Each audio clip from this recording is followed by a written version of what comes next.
In 1931, Boris Karloff starred as the monster in the movie Frankenstein, becoming a household name overnight and changing cinema history forever. From that moment on, he became a bona fide movie star, and particularly in the horror genre, one of the most recognizable classic names in movie history of all time. Sadly, Boris Karloff is no longer with us today, of course, but his daughter, Sarah Jane Karloff, is not only very alive and well, but still continuing the legacy and protecting the image of Boris Karloff. So we recently headed over to Sarah's house to have this Randomland Conversation. Sarah, first of all, thank you very much for letting us into your very lovely home and making a big mess. And we're very happy to see you moving around, because the last time we saw you at Midsummer Scream, you had just had an accident and broken bones, right? I think even. I did. We were so impressed because we watched you for days, not only do the panel with Kirk Hammett and everything, but sign everybody's autographs and have everybody's conversations in what must have been a horrible amount of pain. So we're so happy that you look better. Do you feel better? I hope you do. I certainly do, yes. Good, good. But that was such a fun show. It really was fun. And we were so happy to meet you. That was a big highlight for us. Well, and so thank you. We're very glad to be here and ask you all kinds of questions about your dad, obviously. Hopefully you're not tired of answering all the questions about him. Well, there are a lot of questions about him, but you must they're all have some. polite. That's the wonderful thing about doing interviews about my dad. I don't have to worry about what the questions are going to be because they're all polite, and there's no bad news about my dad. Does that surprise you that after all this time that people like us still love him and his work so much that people must want to get close to you all the time just to touch that in a way? No, it doesn't anymore. Certainly did at first. I'll tell you, the first show I ever went to was the famous Monsters of Filmland show back east I think it was in Virginia, and Baylor Jr. and Ron Chaney and Dwight Fry all went, and I went. And most of us had never met before, and we were all curious about what the other guy was like, but we were not familiar with the conventions or the enormity of the fan base, and so and the fans were delighted to see all of us together. What year was that, roughly? 02 or something like that. Oh, really? That recently? No, not that. Okay. I meant 1902. That was a little longer. Yeah, that was a while ago. Further back. I can't, but it was in the 90s, and it was a big deal to the fans, and we were just bowled over.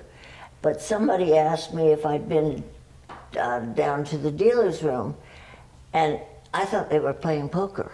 Oh, wow. I mean, that's how totally out of touch with this whole the convention genre and conventions and everything I was.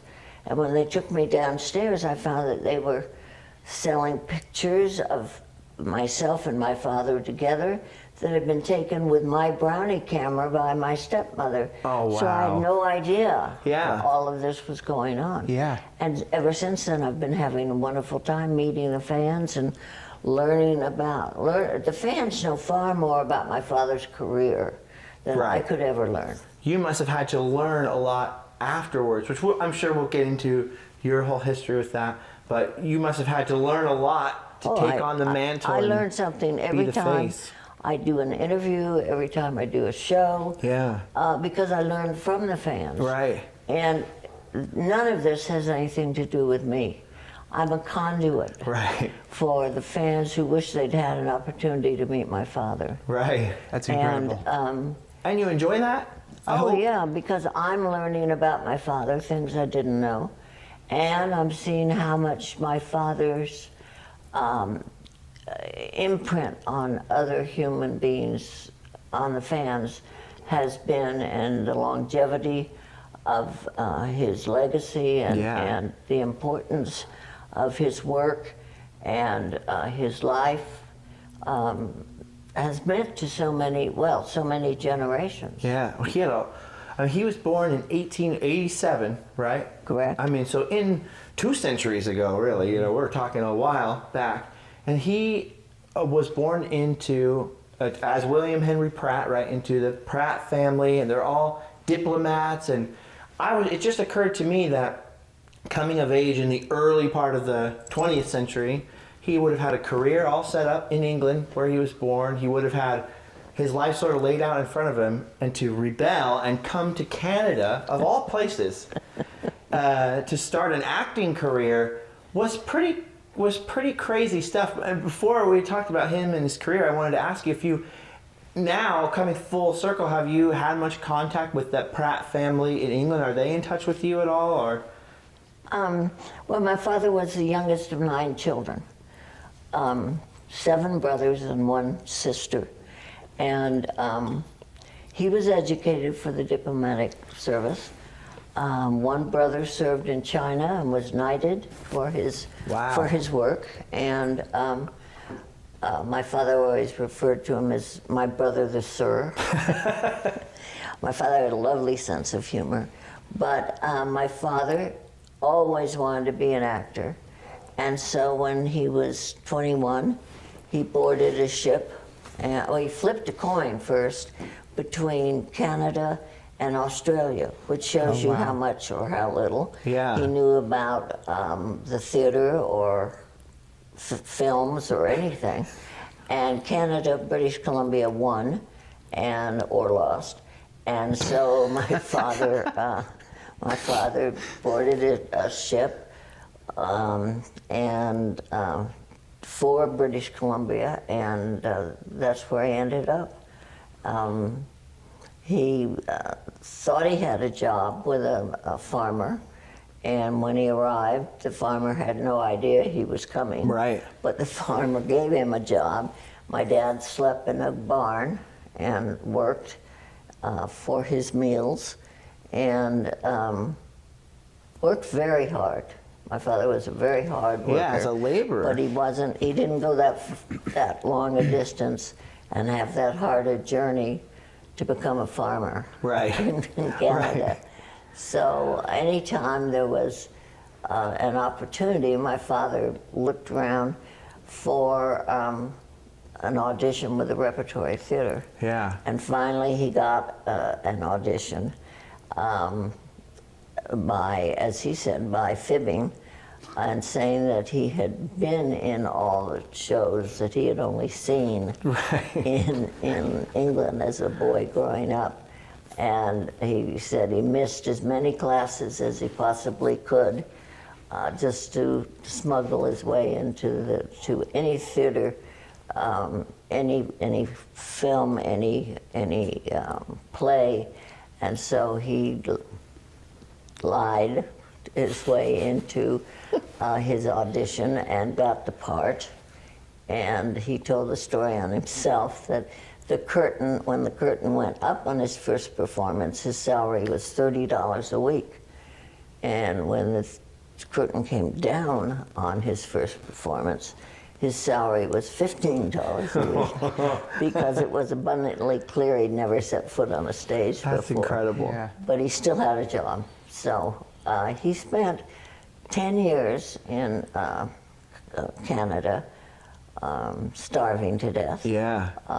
Painting sets, building sets, working for the British Railway, working for the British Electric Company, and they traveled quite a bit, right? Those different repertory. And working for any repertory theater group, and I think there were 3 in all that he worked for, doing any part, and as I say, building sets, painting sets, doing whatever it took to sustain himself. I think a lot of people don't realize that it was 10 years before he ended up in any film at all. We think of him as a movie star. Oh, yeah. But we don't think about 10 years as a literal starving actor trotting the boards or whatever. In Canada, not in the United States, not in Hollywood. In the first place he came. How did he get to Hollywood?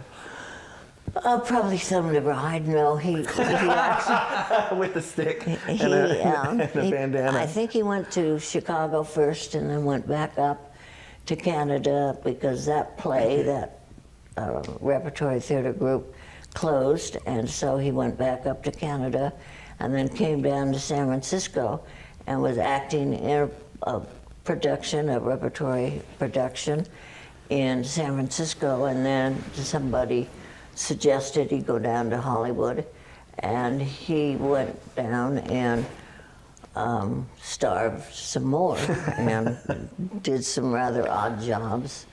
He learned to drive a truck without a license. He learned to lift cement bags. He learned to do all sorts of things. And again, whenever there was an audition, he went for the role. More often than not, he wouldn't get it. But when he got it, he would take any role Yeah. in any, at that time, silent film. Right, I was just going to say, and these are These silent are silent movies, films. 1919 In to 19 19 on. Yeah. And he was just looking to do auditions with any studio. Yeah. And do plays. And he was in the Criminal Code, directed by Howard Hawks. And Hawks decided that he wanted to make a film of that. And so he thought my father should be in the film in the same role. Right. And that was the first really showy part that my father got. Where he wasn't just a background character. I was reading the list of all of the films before the classic films, and I know you have a joke about that he was in 80 movies before Frankenstein and no one had seen the first 80. But I was looking at the list, and some of them would have been big films. Douglas Fairbanks and all these big pictures, but then you look at his roles and it's like gangster. Yeah, some of them are just listed as extra. Johnny yeah. Coke or Cokey Johnny or whatever, or Yeah. you know, these little roles that he had, and that's a further 10 years. So he spent 10 years on the stage in different theater, and then another 10 years basically That's right. just struggling to be in the. You'd think at some point he'd go, Oh, I maybe this know. actor thing isn't meant to be. Meanwhile, his family in England are diplomats and a very high class, And he's out he here, was the black sheep, yeah, driving trucks. driving trucks if he was lucky, yeah. Yeah. But he, perseverance was one of his long suits. And I love that because now he was in his 20s when he got to Canada, so now he's in his 30s when he starts films. So how old was he when the big break came? 44. 44. That's a story of 40. it's never too late, because that's just the beginning of a career. So in That's right. 1931, he landed the role for Frankenstein. And only then, because it would have gone to Lon Chaney Sr. Right. had he not unfortunately died at an early age due to lung cancer and then throat cancer. And then it was offered to Bela Lugosi, and Bela turned it down because it was a non-speaking role and because there was so much makeup, etc. involved. Yeah. So they actually had started shooting the film before they cast the role of Really? the creature. Yeah, they had actually started shooting it. That I didn't know. And my father just happened to be in the right commissary at the right time. Right. Yeah, I've heard that story, yeah. Yeah, and Whale asked him to join him Oh. at his table. I mean, what did he just say? You have the face of a monster. No, he said, you have an interesting face, and would you like to test for a role in my new film? Which is certainly true, because I just spent yesterday I was watching The Lost Patrol. I've been watching a bunch of different movies of his that have nothing to do with horror or scary movies, which is tough because he made a lot of scary movies. Yeah. And there is just something about his face. I mean, even here on the coffee container, even when he's just dressed in a nice cardigan, there's something very catching about his face and his looks. But it's just a pity that it took 10 years for a director to notice, apparently. But what an incredible movie to get cast in, the big break. The big one. Except, of course, he was covered up in all this makeup. They must have wanted him to become the new Lon Chaney, basically, the new makeup man, the face and body man. Perhaps. I think I'll disagree with you on that because, one, no one knew how this film was going to be accepted, or if at all. And two, they expected Colin Clive to be the star of the film. Right. Certainly not the creature. My father wasn't given any credits in the opening rolling credits. That's right. The monster only had the question mark. And it was only in the closing rolling credits that his name was given as playing that part. And three, my father wasn't even invited to the premiere. That is incredible. I Well- always find that astounding to believe. Just because they considered him not important to the film, that's so interesting. Well, they wanted to promote Colin Clive. Right. They anticipated that when the film came out, he would be the star, and nobody would know or recognize my father out of makeup anyway. And Colin Clive was a phenomenal actor. I mean, Absolutely. he's really great in that movie and probably doesn't get enough credit nowadays. Definitely. But I want to tell you, when my son was about 10, he said, I want to watch a scary movie for Halloween. I thought, I'm not going to show him some modern horror movie with blood and everything. I thought, we've got to show him the classics. So I gave him the Frankenstein DVD and I let him watch it all by himself, all alone in his room. And I was worried, like, is this going to be too scary? So I left him in there, I left the door open. I said, if it gets scary, you come get me. And he watched the whole movie, never said anything. And he came out when it was done, and I was like, did you think it was scary? He goes, no, that movie was so sad. He was like, that monster was so sad. It was not his fault. And I thought, that is how your dad stole the spotlight from Colin Clive. Well, my dad said kids got it. Yeah. They understood that the creature was the victim and not the perpetrator. Yeah. And kids were not afraid of him in makeup, and they felt sorry for him. Isn't that amazing that That's they weren't afraid in Yes. the makeup? It's incredible. I think. I mean, that scene when he turns around in the door. Yeah. You know, that was groundbreaking. Yeah. And yet, overall, kids understood that creature was not vicious. And without any words. No Yeah. words, because your dad doesn't. He makes little noises, but he doesn't speak. No. It's all in his hands. Weirdly, in his hands. There's a lot in those hands. My father had three things that I feel that he used as an actor. His hands, absolutely. Yeah. The scene where he reaches up to the Yes. light. Yeah. That's And a then fantastic when he scene. goes like this. Then his eyes. Oh. He could do anything with his eyes. You know, he could terrify you or soothe you. What was that like when you were in trouble? And his voice. Yeah. He could really terrify somebody with his voice. He could be very gruff, very frightening with his voice. Or he did 20 children's albums, reading Hans Christian Andersen and Rudyard Kipling, and he had a Reader's Digest 5-minute radio program for years, all directed toward children. He played on Broadway in Peter Pan. So, I mean, he could do anything with his voice. That's incredible. Yeah. So and then the first few three movies. aspects of, I think, of his interpretive Right. acting. It must have helped being in the silent films for the ones he couldn't use his voice in. But then those 10 years of being on stage with maybe a line or two, I mean, he must have If learned that. to give a lot with what little he had. But I was watching The Old Dark House also, which I think was the next year after Frankenstein. But he had so many parts where they didn't even want him to use his voice.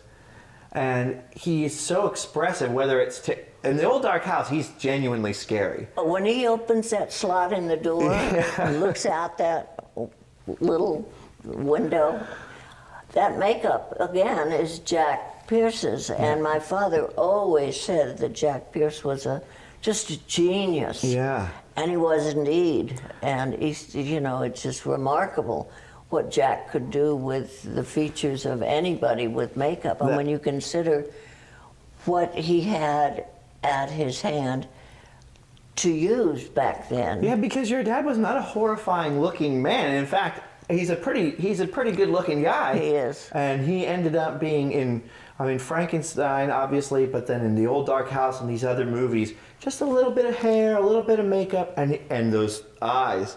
And the old dark house is a perfect example because he doesn't go crazy until the later end of the movie. But the whole build up to that, he is standing there lurking, and the body language. Right. That's a genuinely terrifying film. It is. Another one where he's really genuinely frightening. You're talking with his eyes and stuff is the Black Cat. He's got that yes. makeup, that makeup on, and he's more so himself. He doesn't have a bunch of prosthetics applied to him or anything necessarily, but he's just, his demeanor is just You start frightening. thinking Bela Lugosi is going to be the bad guy in that movie, and real quick you go, but wait a minute. Absolutely. Yeah. Absolutely. And so he's just fantastic, and so Frankenstein obviously must have been a huge hit because immediately he gets The Mummy, The Old Dark House. There's all these movies back to back to back, and all of a sudden he's a movie star. Overnight, he said, after 20 years in the business, he became an overnight success. Which is overnight incredible. Star. At 44, you said. Yeah, he made Frankenstein at age 44, Which is incredible. and it was his 81st film. And at what point did he meet your mom in that mix? He was married to my mother in 1930, Oh wow! So okay. before all the great success. and she was a librarian, and my father was an avid reader, as was my mother. He got the librarian. I think that's every reader's dream. The cute librarian, and your dad pulled it off even before he was a big movie star. That's impressive. That's something. Yeah, that is something. Yeah. That's the secret about you is that you're a cut up, and I like that. Well, let's see. I'm going to pick that up because Okay. I was about to tell you about 3 new things. 3 new things. Yeah, we have new tumblers that are wonderful. And these are at the website, right? Yep, these are on Which is our website. karloff.com. Yep, I've heard you say you picked that because it was easy to remember. that's right. and my email is karloff@karloff.com. It's even easier to Yeah, that's remember. even Yeah. easier. Look at this. Yeah, that's cool. And these are all the makeups that Jack Pierce did of I my love father. that. Let's see, there's the Old Dark House, and The Mummy, and It's like you've got your whole Frankenstein. bathroom on one tumbler there. Yeah. Because you've got that whole bathroom full of all those photos. This one's really good. I really like this. Yeah. Yeah, that one's really And neat. at Christmas, we're going to have one with the Grinch and my dad. Oh, yeah, because that's one thing we never even talked about. I know. Then this is coffee. It's ground coffee. It's called the Boris Karloff Dark Roasted Blend. Boris Karloff Dark Roasted. Get your Karloff coffee today. Yes. Look at that. And you can get this on the website too? Absolutely. This is so good. The Master of Horror blend, it says. All right. That's good. I Smell like that. it. It smells so good. Oh, it actually does smell good. I could have used that. We were at the Sunshine Cafe down there eating breakfast and getting coffee. It smells yeah. better.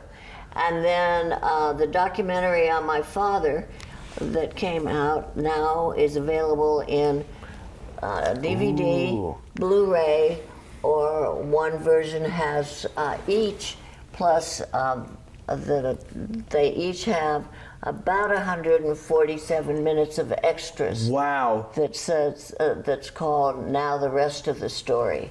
And that is a great Yeah, this is a great documentary. It really is. It won the Rondo Award Yeah. for It was people. so Yeah. great to watch. And it's not even that old yet, the documentary itself. No, it isn't. So it's basically 2 extra hours of Extras called extra The new Rest material. of the Story. Wow.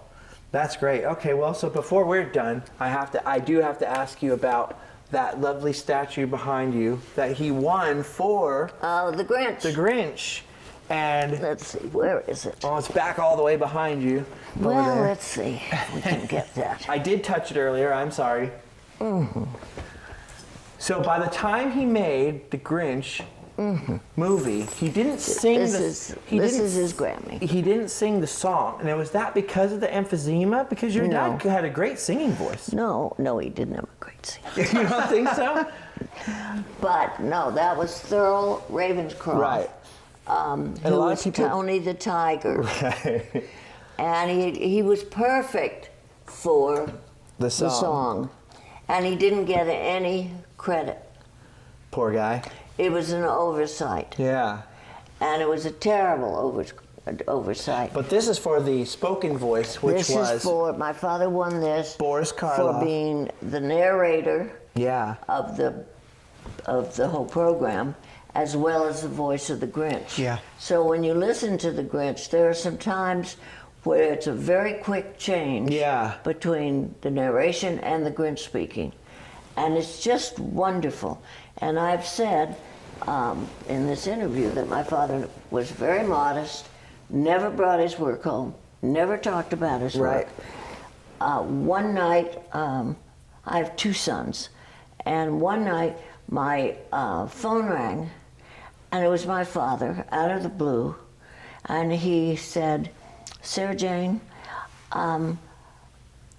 I've done something that I think is pretty good, pretty good, and it's going to be on tonight, on the telly, the English expression. It's going to be on the telly tonight at 7 o'clock your time, and because he was back east, and he said, I think maybe you and the boys might enjoy watching it. It's pretty good, I think. So you might like to watch it." It was the Grinch. And another class, just another classic. Incredible. Right at the end zone I there. just, so we watched it and thought it was pretty good. Yeah. And then he was nominated for a Grammy. Right. And And he wasn't here to pick it up, I don't think, right? No, he was in England by that time, back in England. And so he had his agent accept it for him. And the next time my father came over to work on the West Coast from England, which he did frequently, he went to his agent's office, Arthur Kennard, and Arthur said, "Oh, here, Boris, here's your Grammy." And my father took it and looked at it and said, "It looks like a bloody doorstop." Well, that's it. That's all we have. I think that's it. We'll see you, everybody. Head We out wanted to the to- next appearances she's going to be Yeah. at. Go to Season Screamings. Get if you're this local. coffee. This actually really, This coffee smells amazing, and I'm not I even might- a coffee Yeah. drinker. you know.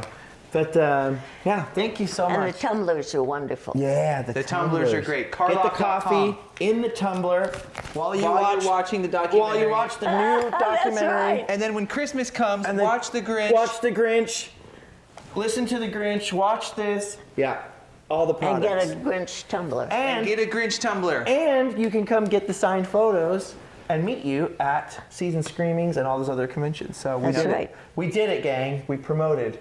I wasn't sure if we'd have anything to promote, so I'm glad we did because I was like, Oh, good, I'm glad I was too. like, she's just Thank letting you. us come over for the fun of it. Like, Hello. so I'm glad, and we got to hang Yes, out with I Bailey. know what Yeah, you want. which is always But just good. a minute. All right, say bye, Bailey. Bye, We're going Bailey. to- Say Everybody bye. wave goodbye. See you later, everyone. I hope you enjoyed this portion of our conversation with Sara Karloff. To find out how to watch the whole thing, check down in the description below. This video was sponsored by Haunted Orange County, hauntedoc.com. They do all kinds of ghost tours and paranormal events. So if you're interested in the spooky, the macabre, and you're in the Southern California area, go and check them out. It's all their equipment that we use to do these interviews. And I must say, for the record, that Sara Karloff was a big-time trooper because everything that could go wrong with the interview did go wrong. First of all, we had to reschedule on her because I got sick with the virus and the whole thing. And then when we finally made it back out there, Ernie, the producer, had forgotten a vital piece of equipment, so we had to run to Best Buy and get memory cards. We had to leave Tyler there with her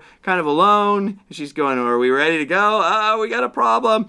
The lighting was messed up. The sound was a whole problem. It took forever to edit, so we're learning as we go in terms of the multi-camera interview setup. But we had a heck of a time out there with Sara and her dog. She was a wonderful hostess, and we can't wait to have another conversation with her in the future, plus many more coming up. So thank you guys for watching very much. Please check down below in the links, like I said, for the full conversation over at our Patreon. There's Instagram, there's all kinds of stuff down in those links. Some very interesting stuff, some sick merch. And I hope you guys have a happy and healthy holiday season coming up here.